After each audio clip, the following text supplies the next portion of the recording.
అనేక సమస్యలు వచ్చాయి. రాష్ట్రం వెంటిలేటర్ పైన పోయే పరిస్థితి వచ్చింది. కానీ కేంద్రం మనకు అండగా నిలిచింది. ఒక్కొక్క సమస్య పరిష్కారం చేసుకుంటూ, ఒక్కొక్క ఇటుక పేర్చుకుంటూ రాష్ట్ర పునర్నిర్మాణం కోసం ముందుకు పోతున్నాం. పింఛన్లు ఇచ్చాం, అన్నా క్యాంటీన్లు పెట్టాం, దీపం 2 కింద ఆడబిడ్డలకి వంట గ్యాస్ సిలిండర్లు ఇచ్చాం, మెగా డిఎస్సికి తొందరలోనే ఇంటర్వ్యూలు పిలిచే పరిస్థితికి వచ్చాం.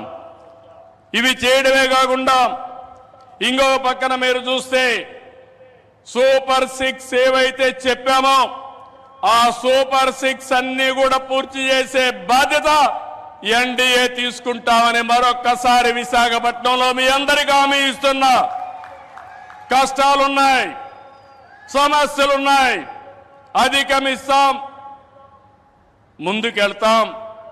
ఒక పక్క అభివృద్ధి, ఇంకో పక్క సంక్షేమం, రెండు కూడా సుపరిపాలనతో ముందుకు తీసుకుపోతామని చెప్పి కూడా నేను మీకు తెలియజేస్తున్నా. రాష్ట్రంలో పెట్టుబడులు ఊపందుకున్నాయి. అటు కేంద్రంతో